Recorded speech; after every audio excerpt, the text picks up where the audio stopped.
Good evening, buenas noches, and thank you for tuning in. On behalf of all of us at the locally based, independently owned bookstore, Books and Books in Miami, Florida, and in partnership with Miami Book Fair, it's my pleasure to welcome you to a virtual evening with Erin L Thompson and Ariel Sabar to discuss Smashing Statues, The Rise and Fall of America's Public Monuments, published by our friends at W. Norton and Company. Erin L. Thompson is a professor of art crime at the John Jay College of Criminal Justice.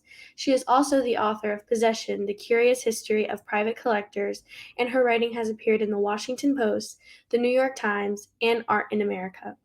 To moderate tonight's conversation, we are also joined by Ariel Sabar, who is an award-winning journalist whose work has appeared in The Atlantic, the New York Times, Harper's, and many other publications. He is also the author of Veritas, a Harvard professor, a conman, and the Gospel of Jesus' Wife, which was a finalist for the Edgar Award for Best True Crime Book of the Year and for the Investigative Reporters and Editors Book Award. Throughout this evening's broadcast, you're invited to ask questions by using the Ask a Question feature at the bottom of the screen, and please order your copy of Smashing Statues from Books and Books below by pressing the green button. We appreciate each and every order and the generous donations from viewers everywhere. And now, without further ado, I'd like to welcome our guests to the virtual stage.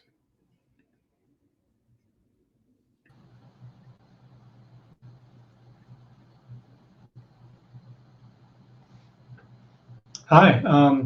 Wow. So thank you all so much for coming. Dr. Thompson has written a really timely and compelling book, and you should all buy it. First, she's a terrific writer, so the book is just a pleasure to read. But more importantly, I think her book lets us peer behind the bronze and gilt surfaces of the statues that adorn our public squares and lets us see the people who made and paid for them. Kind of gets us into the heads of the politicians, ideologues, and yes, grifters who put them on a pedestal, and lets us hear the voices of the communities on the losing end of these public displays. I forget which mythical figure turned human beings to stone, but Dr. Thompson does the opposite here. She turns stone back to flesh, and she does it in a way that gets past the often simplistic takes that so many of us heard in the aftermath of George Floyd's murder.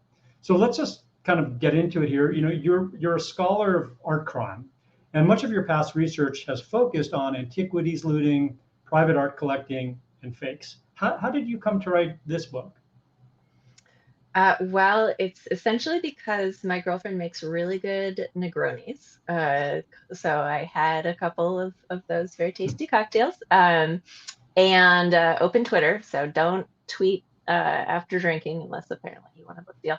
And I saw a video of the toppling of a statue of Columbus in front of the St. Paul State Capitol. And I jokingly wrote a tweet about that. That tweet went viral. And I got, denounced by Tucker Carlson for leading armies of nihilists to topple statues, blah, blah, blah. No, what was the tweet? Can you tell us what the tweet was without getting in trouble? Or, It was something like, as someone who studies the deliberate destruction of cultural property, which is one of my specialties, I just have to say, next time they should use chain instead of rope because it'll go faster. I actually ended up interviewing the organizer of that particular protest, Mike Forshaw. Profiled him in a chapter, and he assured me it came down mighty quickly. He didn't need any advice from me. And I got to delve into the complex reasons why he thought it important to do this protest, this act of civil disobedience, as the prosecutors in Minnesota ultimately termed it when sentencing him to community service. But what was interesting to me was not so much the tweet, but all the arguing that went on in the comments of this tweet. There are thousands of them, and people would say some things like, well, what's wrong with Columbus anyways? Or it's somehow uncivilized or unhuman to tear down statues at all. Like, this is something that people don't do. And I thought, have none of you ever, ripped a photograph of your ex from the fridge before? This is a very human tendency. And as someone, my PhD is in ancient art history, so practically everything that I study as a classicist was at some point toppled and thrown into a pit by people who wanted to forget about it. So I wanted to explain how changing statues is something that happens really anytime regimes shift, anytime communities come to a new understanding of who is and who should be in power.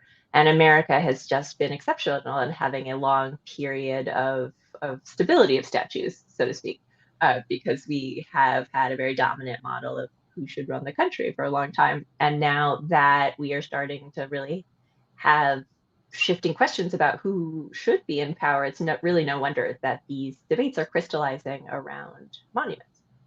And this really is a perfect segue to my next question. I mean, let's quantify it here. About 170 public monuments came down in the United States in the year after George Floyd's death. About 100 of those were monuments to the Confederacy, and about 70 were monuments to other historical figures like Christopher Columbus. Has America ever before seen a period when so many monuments came down so quickly? No, not at all. There were periods of questioning monuments after Dylann Roof's massacre in Charleston in 2015, and after the deadly Unite the Right rally in Charlottesville in 2017. Those also were periods in which debate focused a lot around naming and flags. So you saw a lot of removal of images of Confederate battle flags from state flags. But the statues still stayed in place or were even more protected. So there was a sort of backlash to protests of the enactment of laws to protect monuments from being moved.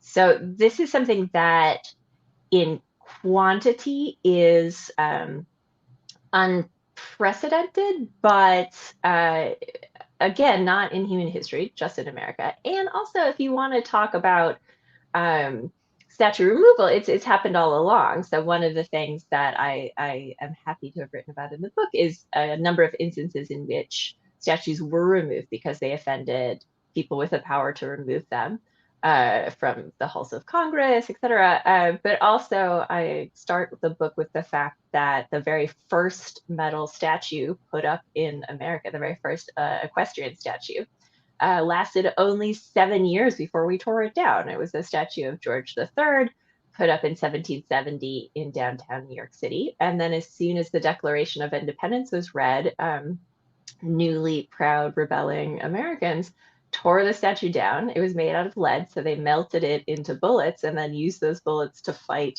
the King's army. I love that story. It's so well told in the book. It's worth the price of admission alone. What a wild story. Yeah. So go actually melt it down to make the bullets that would be fired on the British. Correct. Okay. Yeah, they talked about how there would be melted majesty fired at the King's troops. So if this is unprecedented in American history, where do we have to look in world history to find something roughly equivalent in terms of, again, the number and speed of statues coming down? I'm probably sending you back to grad school here, but where do we find this, or do we not? Is there something sort of singular about this? I think that it is singular because there are certainly lots of instances of massive statue removals, like the in former Soviet states with the independence from the Soviet Union, Iraq with the fall of Saddam, any type of sort of big transition of power. You can look at the very satisfying videos of blown up swastikas and statues of Hitler at the close of World War II. But I think what's unique about what we're seeing in America today is there hasn't been a regime change. We haven't yet arrived at the idea of, okay, who do we not want anymore and who do we want? So we're seeing many more arguments and discussions about statues rather than, all right, that one's definitely off, this one is on. So what was different this time? I mean, surely there were periods in American history. I mean, let's take the late 1960s, for instance, when large numbers of protesters were just as angry about the rights and living conditions of minorities and women. Why did the protest take this specific form this time? Why this now? From the research you conducted for your book. There is a book by the author Karen Cox, who sort of complements my book in looking at the history of protests against Confederate monuments up until about 2017. And so she finds some people discussing, even in the late 19th century, anytime we'd walk through this city square, we'd have something sharp to scrape away at this statue of John C. Calhoun or whomever to show that we weren't accepting the statue, or very interesting student protests in the 60s and 70s that also would paint messages on Confederate statues, etc.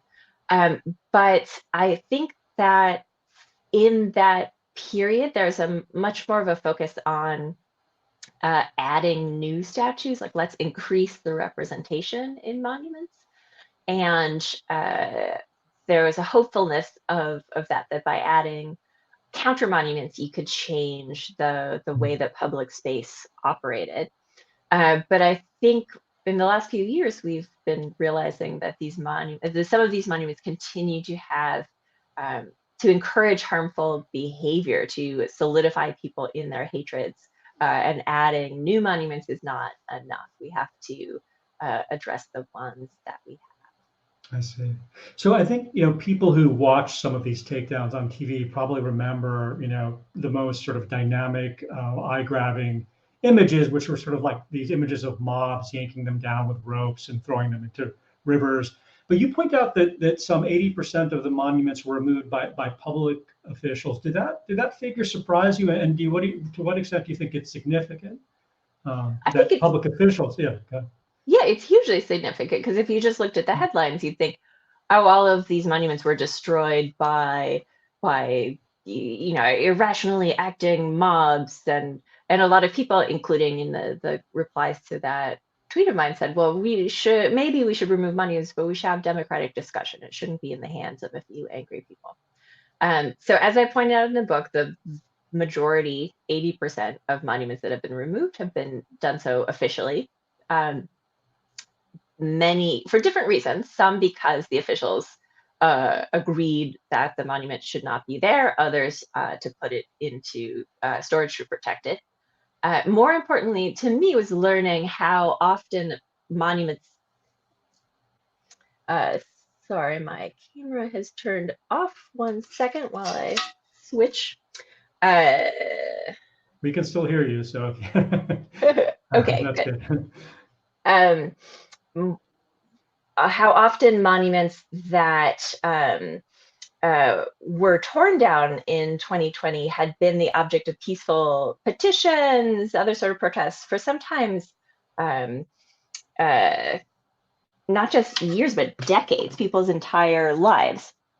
And there was just simply no way of those complaints being heard. So it's not surprising to me that if people lose all hope that there be a peaceful way of resolving their difficulties, that they will turn to acts of civil disobedience. Gotcha.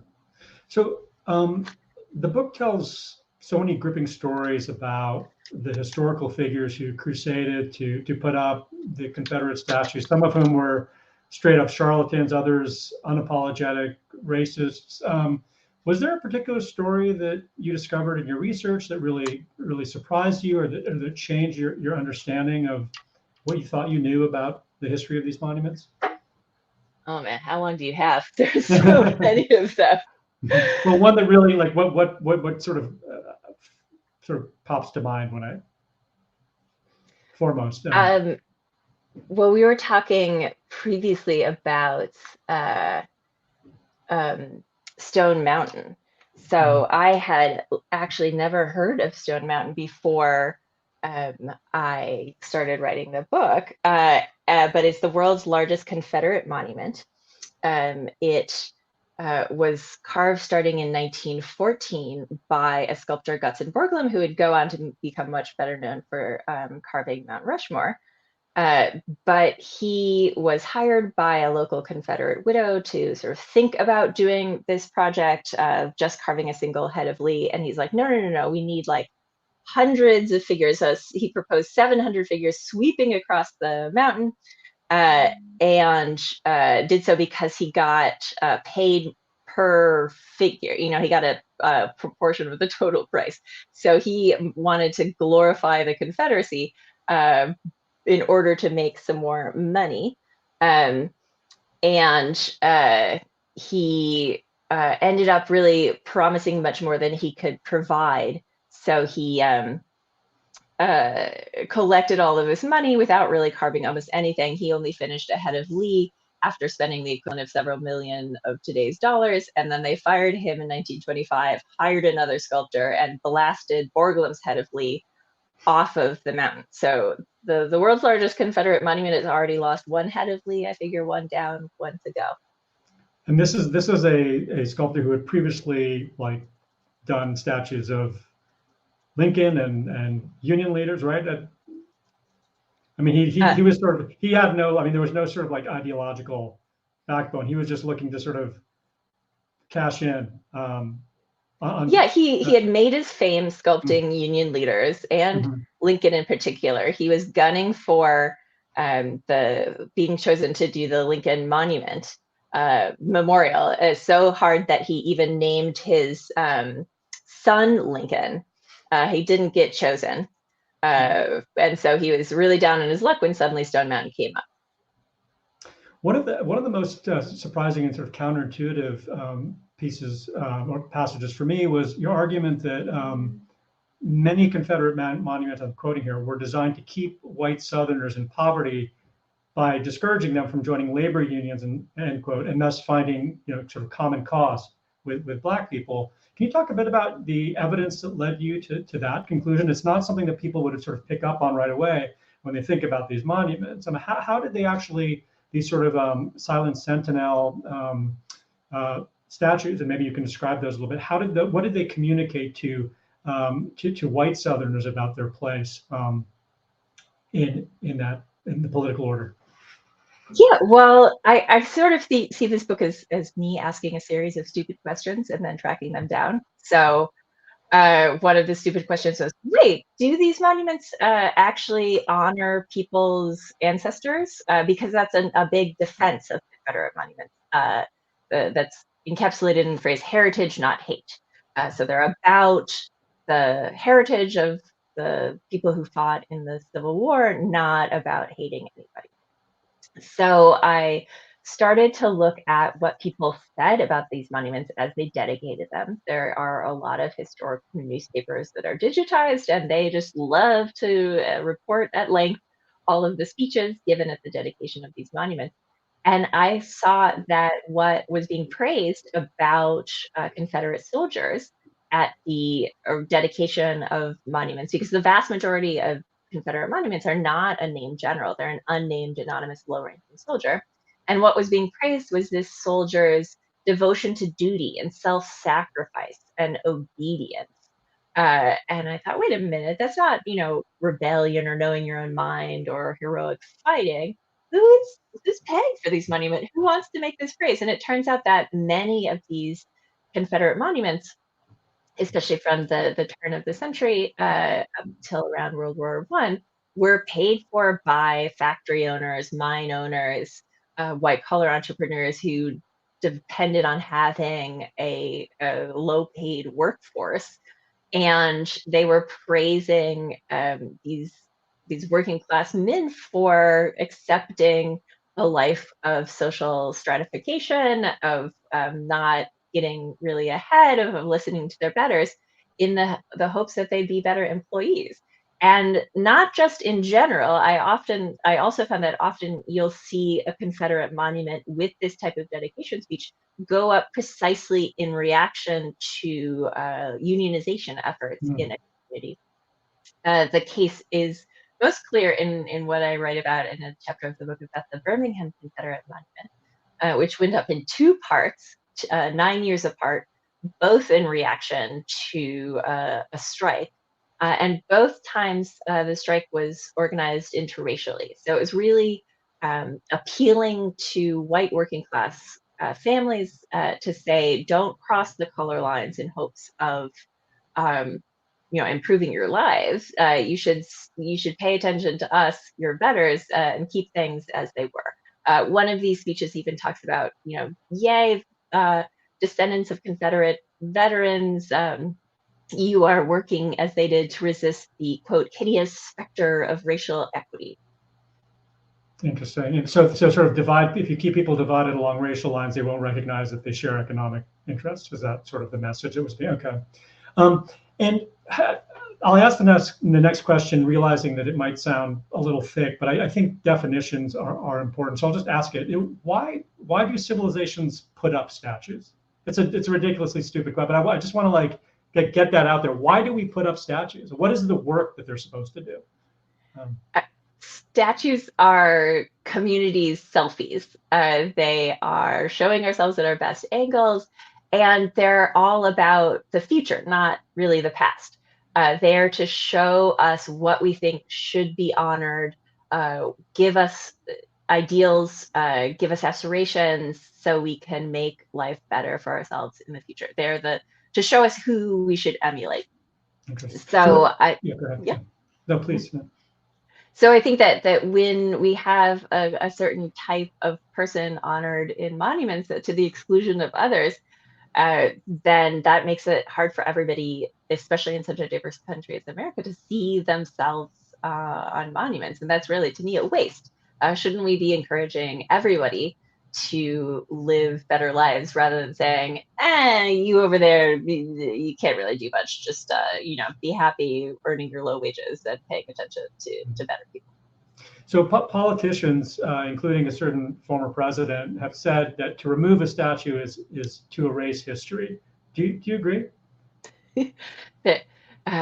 When Trump was going on about how he needed to create a national statuary garden of American heroes or something like that, there's an actual executive order to this, and he said that they can't be in like modern style; they have to be traditional and representational style.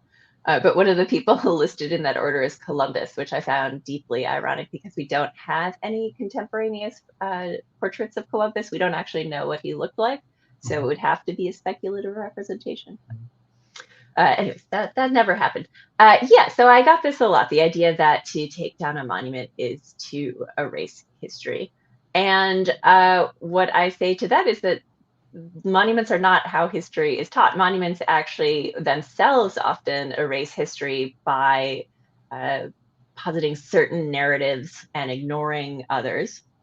Something that, for example, I talk a lot about in the book is how Northern Civil War memorials hardly ever even acknowledge the existence of African Americans, despite an incredibly high percentage of Black men fighting in the Union Army. Instead, if they acknowledge their existence, they're depicted in sort of rags, kneeling, receiving emancipation as a gift, rather than, as happened in reality, fighting for risking their own lives to free others.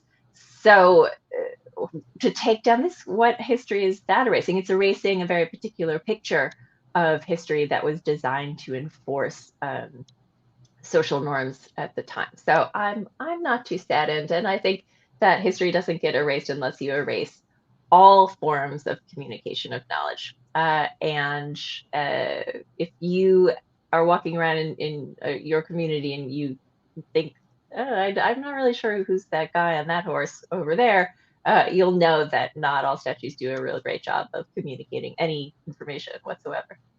I think when you interviewed the indigenous activist, Mike Forshaw, is that how you pronounce his name? He said, tearing down history, no, we're exposing it. I think he sort of, actually the tearing down of statues is a kind of historical reckoning in a way, which I thought was quite effective way to put it. So others, and just to say that he's a very interesting perspective. He had tried to get the statue removed peacefully for decades, but he didn't actually want it to be torn down and destroyed. He wants it to be on display in what he terms a hall of shame, with information about why it was there, the role Columbus played, the role of adulation of Columbus in America, etc. So he wasn't given a choice besides this more desperate act versus a conversation. This leads perfectly again to my next question is, others support the removal of monuments that no longer reflect a community's values. but say they should be preserved in museums rather than destroyed. In a museum, the argument goes, these sort of retrograde monuments can be surrounded by interpretive panels or art that diffuses or kind of counter programs the statue. In Smashing Statues, you seem skeptical even of these approaches. And I wonder if you could tell us about what happened at the Houston Museum of African American Culture after it took in the spirit of the Confederacy statue and how that affected your view about the extent to which oppressive works of statuary can be disarmed. Yeah, so I think that taking down a statue doesn't erase history, but it does lessen honor. So if you are concerned about history, you can think, how else can we display this statue so we can learn not just about the history it purports to represent, but the history of its use as a monument, etc. So a lot of people seem to say like a duh answer, put it in a museum. But I really don't think this is as simple of an answer as one might think. First of all, storage is expensive, display is expensive, preservation is expensive. Who's going to pay for all of this? A lot of museum professionals I talk to were kind of like, we're not America's attic for racist stuff that we want to hide, or like America's strategic racism reserve. No, that's not the role of museums. So to really change people's minds or open people's minds to different perspectives, to not have a museum gallery become a site of appreciation of the martyrdom of a statue, etc. You have to do a lot of work. And so I decided in the book to profile the Houston Museum of African American Culture, which is the only African American institution to have rehomed a removed monument so far. And what they did was really take a lot of steps to ensure that this monument didn't exert the power it was designed to have, because it is a very powerful monument. It's a very beautiful gilded statue of an attractive person, winged, nude, representing the ideals of the Confederacy. His body draws you in. So they put him in a closed courtyard. They surrounded him with other artworks that are sculptures of eyes to make sure he knows he's always being watched. And they have had a number of artists in residence to make other performances, other works that call into question. They've had symposiums. They have a goal, not just that, oh, we don't want to destroy history. No, they want to use this statue to get to a better future. So they want to use its emotional pull and sort of boomerang around to having conversations about what it was like to resist discrimination while under the eyes of so many monuments like that. Mm-hmm.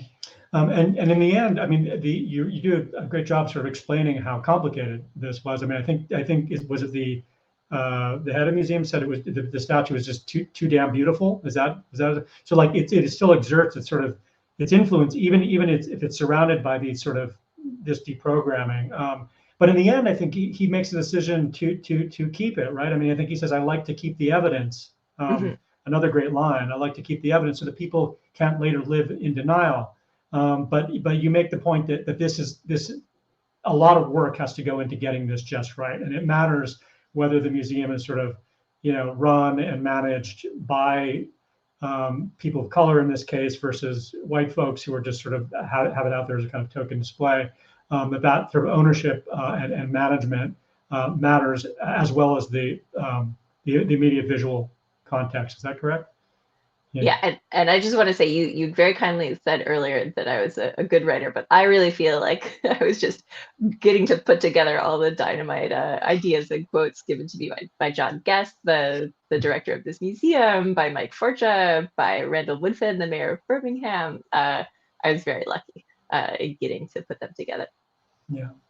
So I'm going to jump really. There's not one audience question here at the moment. I have more, but I want to jump in here with an audience question, practical question. How long did it take to write this book? I sold the book proposal in August 2020 and submitted the manuscript in March of 2021, which is ridiculous. That's very fast. Did you But have to sort of like drop everything and just focus on this? Or are you able to multitask and write a full like? oh no, I was not doing anything else. Okay. But it was every single moment of my time that was not spent with my kids. Gotcha. To the extent that all of my social interact, I mean, it was during pandemic, so I just had my friends and family in the bubble, but they heard a lot of, there was a real period where I was writing the Stone Mountain chapter, which has a lot of clan involvement. And I'd be like sitting down at lunch and saying, okay, today's clan facts are, and my friends would be like, why did you sign up for this? So it took over your life for those months in many ways, and not surprising. But it felt very urgent to write. You know, I was in the middle of the countryside in Vermont for the pandemic. I had family members who were immunocompromised, so I couldn't go to protests. I was outside of my city, and this felt like something that I could do. Let me ask you this. I think whether it's sort of liberal activists taking down Confederate statues or conservatives banning library books and curricula about America's long and ugly history of racism, the country seems to be in a kind of all-out war over the stories it tells itself about its past. I mean, and there are critics who say that these fights are more about performance than substance. That there's a Washington Post article you cite in one of your footnotes, for instance, bears the headline, "Controversial memorials are surprisingly easy to pull down. Fixing the world that built them is harder." Or as one Black activist put it about the removal of a Confederate monument from the Charlottesville courthouse, quote, "We are making the courthouse look more equitable without reckoning with the institutional racism that takes place inside." So in your research for the book, did you find that the removal of statues served as a kind of quick, cathartic release that substituted for real change? Or did you find that these takedowns helped launch more sustained forms of collective action? Well, first, just to challenge something you said at the beginning, I don't think that debates about monuments of the past are a particular feature of the present. I think they are just able to happen more in public because one side is not winning so heavily. So, I quote a letter that Frederick Douglass wrote to a Washington newspaper the day after the dedication of the Freedmen's Memorial, complaining about its representation of a Black man as more like an animal than a man. So people have been spotting the issues in problematic statues since they went up. It's just that those voices have been effectively squashed through very concerted campaigns to shape what vision of history gets taught, especially to American school children. So in the early 20th century, the United Daughters of the Confederacy, a Confederate heritage group, would do things like ask school boards to stamp "unfair to the South" in textbooks that they thought, for example, attributed the war to slavery rather than states' rights. So I think what we are seeing now is not suddenly new complaints or new defenses. It's just a change in perceptions and sort of coming out into public because one side is not so successfully tamped down on all of the complaints. And yeah, so I think I have seen a lot of analysis of statue protests with commentators thinking that they knew what protesters wanted from it, but not a whole lot of people actually asking protesters, which is why I wanted to talk to, for example, Mike Forshaw and ask, well, what do you want to do? Why did you do that? Because he is someone who has had a life of really direct action of caring for Indigenous elders and unhoused people, protesting oil lines, etc. So, and he was risking his reputation, his freedom potentially. He didn't have a criminal record at all to do what might seem to be a highly symbolic gesture of pulling down a statue. But he explained it as a way of making more visible the people who'd been silenced, who weren't present on the court or the state house lawn, whose histories had gone suppressed and ignored. So he passed the ropes to Indigenous women, and they took down the statue in memory of missing and murdered Indigenous women in the community, whose cases aren't prosecuted as often or solved as often. who are ignored. So his question essentially being, why are we paying more honor, more visibility to this hunk of someone who never even set foot in North America versus people who are living right now? So sure, maybe in some cases, taking down, chopping the head off of a Columbus in Boston in the middle of the night is just a sort of passing whim of somebody that doesn't really mean anything or lead to lasting change. But in other cases, these removals have, or even the debates, the lack of removal, have led to really interesting ongoing conversations about the values that a community wants to see represented. Sure. So we have two audience questions here that are sort of on the same theme. I'll read one of them and kind of summarize the other. This person writes, I believe that all sculpture is artistic as well as sometimes historic, and as such representational.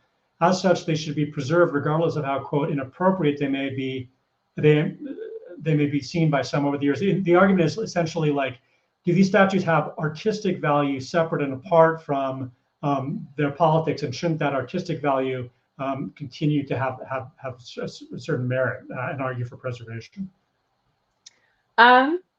Maybe. A lot of Confederate monuments were actually mass produced. It was especially delightful to learn that the same factories would make both Union and Confederate monuments, so they look exactly the same except for details of uniform. They'd use a slightly different mold. If you look at videos, for example, of activists pulling down a Confederate monument in Durham, North Carolina, you'll see they tied a rope around its neck and then yanked on it, and he kind of like bent in half because it's very thin metal. So a lot of these mass-produced, fairly cheap statues, I'm not too sad to see. It's like throwing away old DVDs. We got copies, we know what they look like, etc. I know this is a heretical viewpoint from an art historian, but I also think about all of the things that have been allowed to decay because they weren't thought as important as these monuments.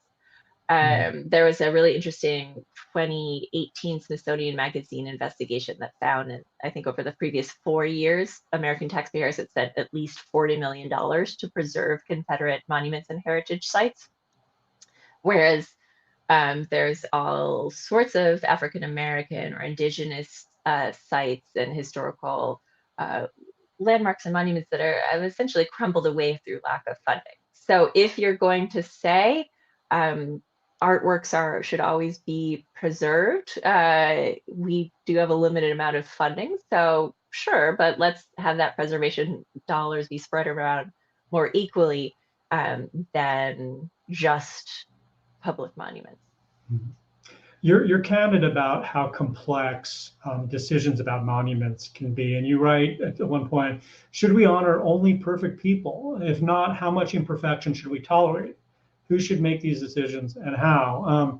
And towards the end of your book, you offer some advice for how communities should go about deciding whether to put up or remove a monument. Can you tell us a bit about how you think that process should work in an ideal world and how it improves on the way we make those decisions now?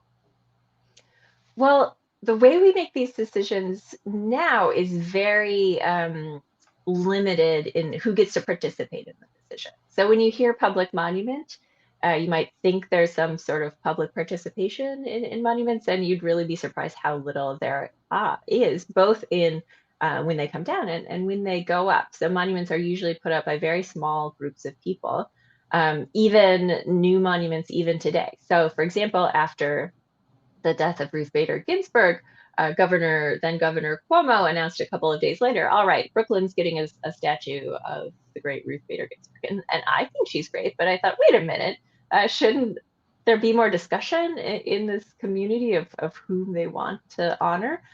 So statues have often, like this, been airdropped into communities, sometimes against their will, and are now often also plucked from them without enough debate. So something that I feel strongly about, especially after writing this book and doing this research, is that these debates shouldn't be just about the character of the person represented, but they should be about investigating how this monument has been used as a monument. who put it up, what were their motivations, what did they want the monument to do, what messages did they want it to communicate, and how has it been used since? Has it continued as Stone Mountain continued to foster hatred? The Ku Klux Klan was revived not once but twice on the slopes of Stone Mountain in association with this project to do a Confederate memorial. Or has the use been changed? So the Lincoln Memorial, for instance, was put up in a very questionable, I would say, way. The dedication ceremony was segregated, but it has been transformed by its use as a rallying point for various marches, a backdrop for speeches. So I think it's much different now than it was. So in some ways it might seem like a complex project to have to investigate the whole history of a monument, but as I found, you can really look into historic newspapers. There's a lot of digital archives online. You can figure out what people said they were doing when they put these things up, and people, especially in the early 20th century, are often surprisingly candid about things that they would not be saying today. And just think about, is this an object that's encouraging us all to come to a better future, or are we hanging onto it through some sort of inertia? And are there communities that are actively using this more democratic process you described? Because it seems like from the examples in the book, the political action surrounding this has more been a reaction to it, where you have legislatures, particularly in the South, enacting laws that say, don't touch our monuments, don't move them, and creating all these almost impossible to clear criteria for even laying a finger on them. So are there places that you look to as hopeful examples of community involvement in deciding what the public visual space looks like? It's hard to find, because there are some states that have passed laws to really protect monuments, to remove them from democratic discussion whatsoever. And then in states where that hasn't happened, where laws don't necessarily nail monuments to their pedestals, there's very often just a lack of procedure for raising any questions with a monument. But I will say that just a few weeks ago, New York City finally took down a statue of Theodore Roosevelt that had been the object of protest again for many, many years. And there's a large number of public hearings and discussions about that monument that resulted in that removal. And similarly, Boston took down a copy of the Freedmen's Memorial that had been in a park in Boston, again, after a large number of hearings. So these types of debates take a lot of effort, take a lot of time, take a lot of expense, frankly, but I think is worth it. Again, because to me, who cares what happens with this particular hunk of metal? But to come together as a community is really important. Especially in these days when we all keep talking about how America is fractured and we don't talk to each other. Well, if we're willing to talk to each other about statues, I think that's a really good place to start. Yeah. You talk a little bit also about the idea that statues that just sort of contain just one figure that we're all supposed to put on a pedestal and kind of worship, or at least in a civic way, worship or honor, that in itself is sort of limiting. And that I think, and I'm not an art historian, so I may get these terms wrong, but I think in some places you're arguing for a little bit more abstraction and a little bit less, is it figurism? Is that the word? That so more people can kind of see themselves in a work, so it's more open to different sort of readings. And you say that America needs new monuments that, quote, honor ideas and actions that would have horrified the makers of those older monuments. So I'm wondering, like, at what point, like, it's tricky though, right? Because if it's so abstract and everyone kind of sees what they want to see, what does that particularly honor? I mean, at some point you do have to take some, you are taking sides, right? I mean, so I wonder if you talk about like how a more abstract monument might lend itself to more open readings of certain values. And I'm thinking of like the Vietnam Veterans Memorial, say, but also how do you still have it mean something and not just be like, I see an airplane, you see a bird, I see, the face of Jesus. Like, how do you strike that balance? I actually think the Vietnam Veterans Memorial is a perfect example of this type of extraction where people can read into it what they want. You could see that as an unquestioning honoring or as an anti-war statement. It really depends on how you come to it, but it does raise emotions. It's an emotional experience to visit that, and that type of heightened state, which leads us to ask questions, is what I think monuments can do. So most American monuments, especially traditional style pre-Mile In, don't want you to ask questions. They want you to sort of feel a vague patriotic thrill and then keep living life as it's living. But I think monuments that are a bit more confusing, that don't sort of spoon feed history to you, can lead to more debate about what America should look like. And it's tricky though. I thought at first I would have like a whole chapter about what monuments should look like, and then I was like, you know what? I don't know. I don't know. I will note that a lot of current discussions about what new monuments should go up are sort of just replacing the person on the horse. Like, all right, let's take Robert E. Lee off the horse and put on somebody else that's a better model. But I think, as you put it, that nobody's perfect. You can't, and even if you found a perfect person, that person wouldn't represent every single person who might look at them. So I think it's time to think creatively about monuments rather than struggling to keep to a model that really hasn't worked for us. And I should ask our host here, how much more time do we have? I know that we're running up against the end here. Can I ask one more question? Let me see if there's anything else from we have some time, so no rush. Okay. So let me ask you at least one more question here. I mean, you don't gloss over the sort of complicated cases where you have, let's say, statues of Columbus in which Italian Americans draw a lot of pride. But Native Americans sort of see him as a catalyst for genocide. And you talk about the Minneapolis Columbus statue as an example of that. How do you negotiate these discussions where different groups, I mean, marginalized groups, if we clearly don't want to honor racists, get that, but different immigrant groups that may have been at one point at loggerheads who take different meanings from a Columbus monument. What is the discussion that should be had between, say, an Italian American community that feels honor in this statue and a Native American community that sees something very different? It has become, over the course of doing this research, surprising to me that there is not more sympathy felt by those who are defending Columbus statues, because they're saying, leave us Columbus. We're have been a marginalized, discriminated against group. We know how it feels to be rejected by America, to be said that we're less. But that's the same feeling that many indigenous people are saying that Columbus is reminding them of. So why resist so intensely? Why perpetuate the same experience? And I also think that Columbus is maybe not the best figure to cling to in terms of representing Italian American identity. So many of the statues of Columbus in America went up starting after the 1924 Immigration Quota Restriction Act. So many Italian Americans have their roots in immigration shortly before this. There's a lot of discrimination, a lot of essentially regarding Italians from southern Italy as non-white, as lesser, as not fit for any intellectual labor, et cetera, et cetera. There are a lot of efforts to restrict immigration. So that act passes in 1924. Worries are assuaged about a wave of immigrants, and the task turns to assimilating the immigrants, to making them into Americans, not Italians anymore.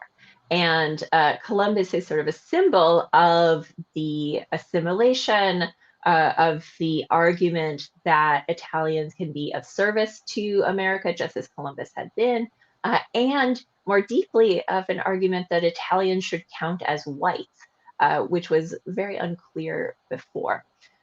So by pinning a new identity on Columbus, I say that he, as a tool for assimilation, was a knife, because he forced a lot of people to cut off a lot of parts of themselves that had been important.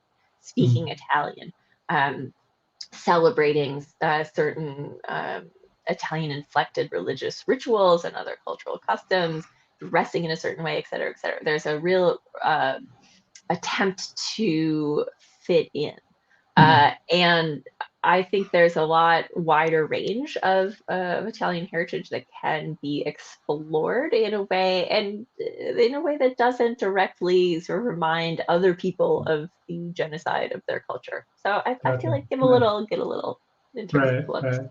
We have an audience question here. Have you seen the I might mispronounce this, the Octavius Valentine Cato statue on the apron of City Hall in Philadelphia, honoring a 19th century African American leader who is considered a martyr for voting rights, having been assassinated in Philadelphia on Election Day in 1871? You familiar with this statue? Any comments on that? I am not, but Okay. that sounds great. Yeah. I wondered about has there been much, like research or sort of social psychological research on, I think there's a lot of research, of course, on the effects of representation on children, particularly minority children. But you write it quite pointedly at one point in your book, shuffling. So one of the things that's interesting is that though these statues have been taken down, they're not out. They haven't been. Most of them have not been melted down into, like, into something else like bullets or recycling. So they're still like in storage somewhere, or they're being held in a warehouse where they might sort of rear their heads again. But you argue that shuffling statues around our cities is like, this is your quote, is like moving an abusive priest to another parish. May not be around as many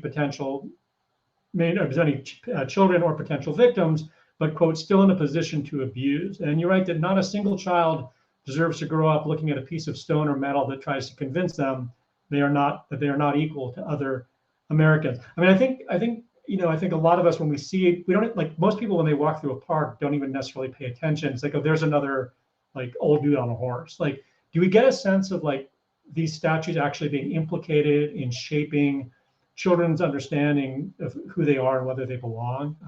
Did you encounter any research specifically about statues as opposed to other kinds of representation?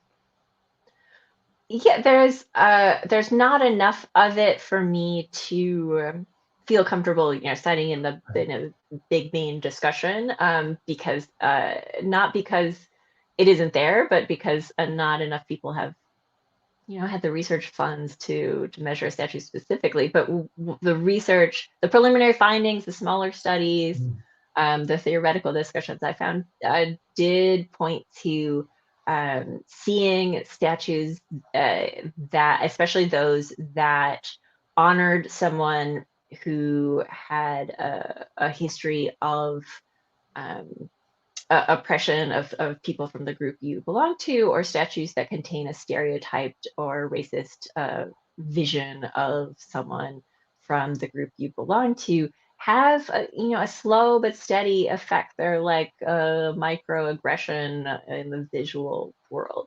And I came across a lot of really moving and disheartening quotes from people saying, like the Friedman statue with the kneeling Black man in Washington, D.C. They're like, I don't want my kid to walk past this. Like, every time we come to the park, my kid says, oh, Daddy's up there. And it's like, that's not the representation of that I want to see. So I think that I too often thought, like, they're just statues. I don't pay attention to them when I'm walking. But I realized when writing the book that sort of privilege of disregarding statues was very much mine as a white middle class person, and you can't extend that to everybody. Sure. So last thing here is, before we wrap up, is there anything that you want readers to come away with after they've read this book? And I hope they all will buy it and read it, because you can't. We're just skimming the surface in this conversation. But is there something like that you want people to put down the book and sort of continue to think about and inform the way they act on or think about the monuments that they pass every day on the way to work, or on the way to the park, or wherever they're going? Yeah, so I was only able to tell stories about a handful of monuments in the book because I wanted them to be really engaging and full stories. But that left out literally thousands of monuments in the US. All our communities have them. So I really hope that people take another look at something they might walk or drive past every day, maybe do some research, maybe do some thinking to themselves or out loud about whether or not that should be there, what monuments should be, because this is a period where nobody has very clear ideas of what should be. So I think that it gives an opportunity for everybody's voice to be heard. That's fascinating. Thank you so much, Dr. Thompson. Really, really interesting talking to you. And I'll pass it back to Books and Books.